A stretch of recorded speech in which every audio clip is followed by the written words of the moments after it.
Chapter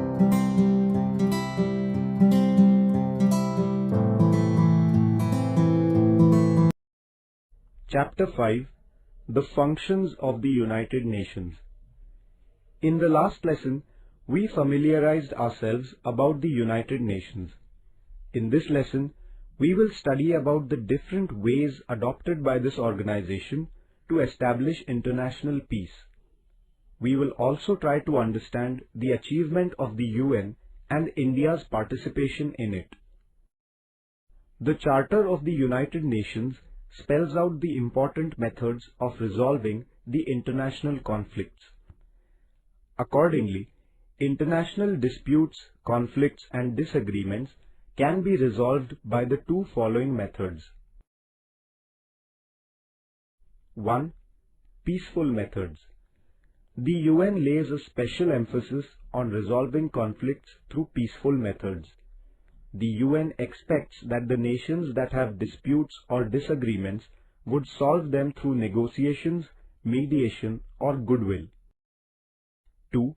Method of direct action. If the issues are not resolved by peaceful means, then the UN uses the method of direct action. In this method, UN uses the peacekeeping forces of its member countries against the aggressor nations. However, this direct action is carried out on humanitarian grounds. The UN has carried out such humanitarian interventions in countries like Korea, Congo and Somalia to solve their problems. Though the UN has not been completely successful in putting an end to the wars in the world, it has taken a lot of efforts to create an environment which would help in the development of humanity and give a guarantee of peace. The UN has made a significant contribution in the areas of conservation of environment, rights of the children, empowerment of women, etc. UN and the environmental issue. The destruction of the environment at a global level is a serious problem. The UN has put forward many proposals for the protection of the environment. It has organized many important conferences to make the countries understand the seriousness of the issue, initiate a discussion amongst them, and solve the question through their cooperation. In 1972, a conference was organized at Stockholm, Sweden. This led to the finalization of the environmental program of the UN. Thereafter, an international commission was set up on development and environment. It put forward the concept of sustainable development. The organization of the Earth Summit in 1992 was another important step in the efforts for the protection of environment. This conference discussed issues like the depletion of the ozone layer, protection of forests and other natural resources, biodiversity and control over pollution. In the year 1997, an international agreement regarding environment was signed. This is known as the Kyoto Protocol. India accepted this agreement in 2002.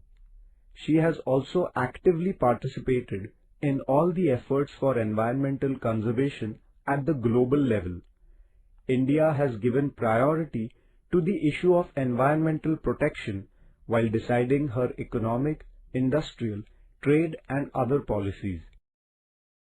The United Nations and women empowerment. The UN has supported the idea of the empowerment of women and male-female equality.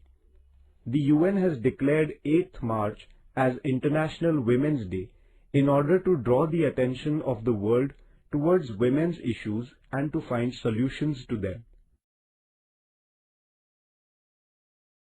The year 1975 was declared as the Women's Year. Not only that, 1976 to 1985, an entire decade was declared as the Women's Decade. This organization has set up training institutes and an independent fund for the development of women all over the world. The UN collects information about the different problems relating to women. On the basis of this, it takes important decisions and implements them. India's participation in the activities of the United Nations. India is a founder member of the UN. She has accepted all the aims and objectives of the organization. India has played a very important role in the peacekeeping functions of the UN. Quite recently, the Indian peacekeeping force in Somalia carried out tasks like digging wells, supplying water, running schools, providing health services, etc. This work of the Indian peacekeeping force is a matter of great pride for us. Disarmament. In order to keep the pace of development and economic prosperity, it is necessary to have peace and stability in the country.